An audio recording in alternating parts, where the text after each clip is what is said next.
Have you ever wondered how one of the most destructive regimes in history, the Third Reich, rose to power? To understand this, we must journey back to the post-World War I period, a time of great upheaval and uncertainty in Germany. The nation was then known as the Weimar Republic, a fledgling democracy burdened with the responsibility of a lost war and the punishing terms of the Treaty of Versailles. This treaty, signed in 1919, demanded Germany to accept full blame for the war, lose substantial territory, and pay considerable reparations.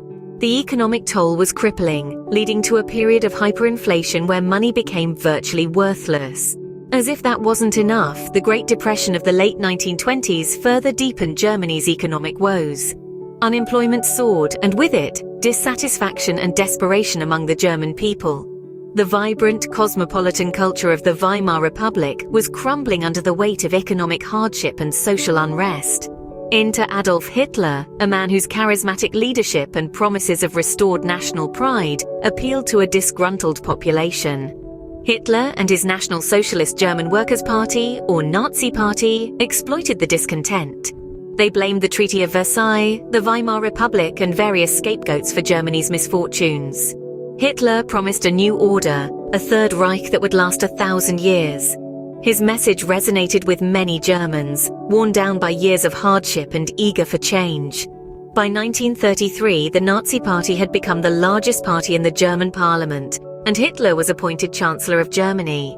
With this, the Nazis began to consolidate their power, using a combination of legal measures, intimidation, and outright violence. And so, the stage was set for the rise of the Third Reich, a regime that would cast a long, dark shadow over the 20th century. But how did the Nazis consolidate their power so effectively and swiftly? The Reichstag fire in February 1933 was a pivotal event. A Dutch communist was accused of setting fire to the German parliament building.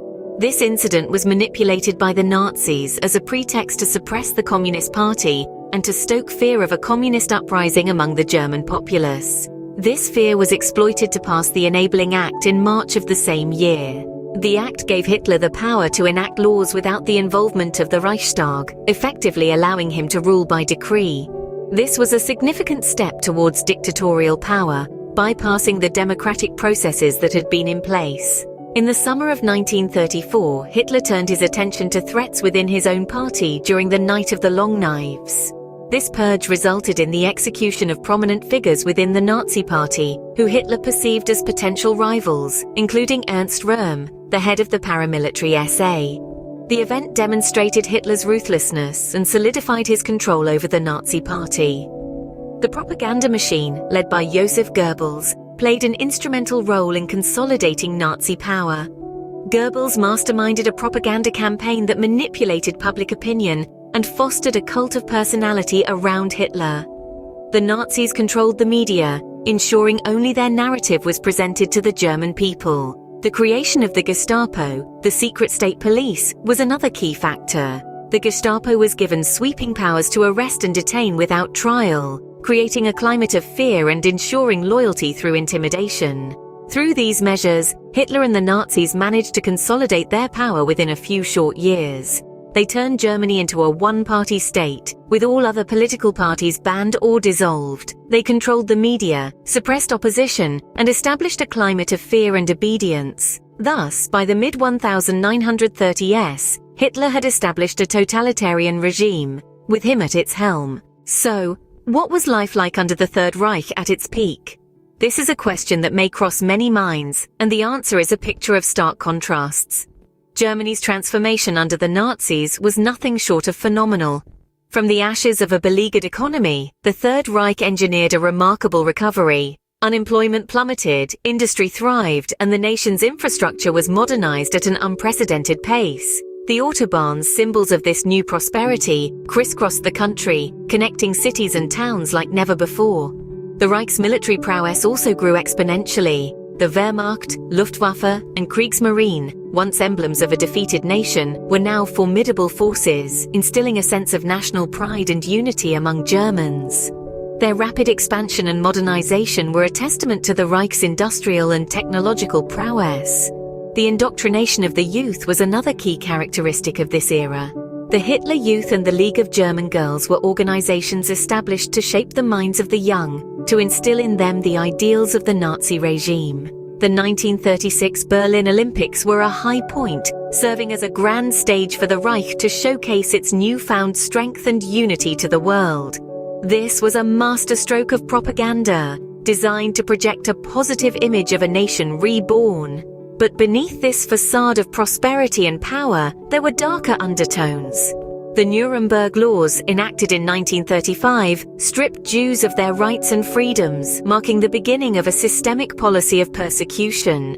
This culminated in the Kristallnacht, or the Night of Broken Glass, a wave of violent anti-Jewish pogroms that swept across the country in 1938.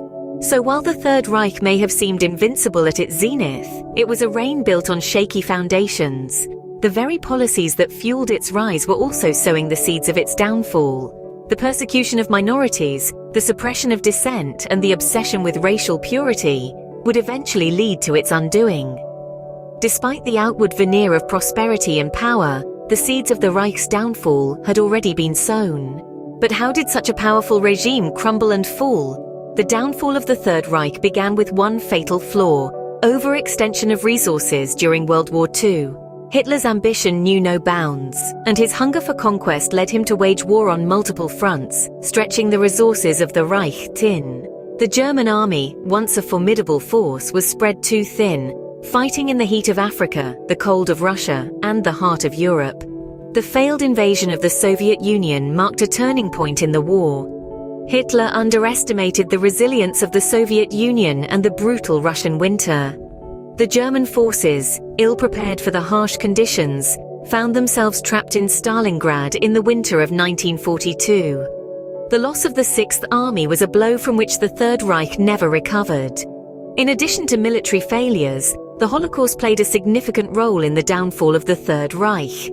The systematic extermination of 6 million Jews was not only an unforgivable atrocity, but also a drain on resources and manpower. The world watched in horror, and the Allies were galvanized into action. Allied bombing campaigns began to rain destruction on German cities. Industrial centers were targeted to cripple the German war machine, and civilian areas were hit to demoralize the population. The bombing raids shattered the illusion of invincibility that the Third Reich had cultivated. Finally, the invasion of Germany by the Allies marked the beginning of the end. The Battle of Berlin, fought in the spring of 1945, saw the city encircled and then systematically reduced to rubble. Hitler, in his bunker, could only watch as his dream of a 1,000-year Reich disintegrated around him. The final blow came with the suicide of Adolf Hitler on April 30, 1945. With their leader gone and their cities in ruins, the German forces surrendered unconditionally. In the ruins of Berlin, the Third Reich met its inevitable end. So what is the legacy of the Third Reich? It is a legacy of pain, but also a legacy of justice and enlightenment. In the wake of World War II, the Nuremberg trials were held, prosecuting prominent members of the Nazi regime for war crimes and crimes against humanity. These trials set a precedent for international justice that still holds today. Further, the atrocities committed during this time led to the establishment of the Universal Declaration of Human Rights, a beacon of hope in a world recovering from the horrors of war. Germany, once divided, has since found unity, but the scars of the past remain. The struggle against neo-Nazism and Holocaust denial is ongoing, a testament to the lingering shadows of the Third Reich. It is a constant reminder of the vigilance required to ensure that such a dark chapter of history is not repeated.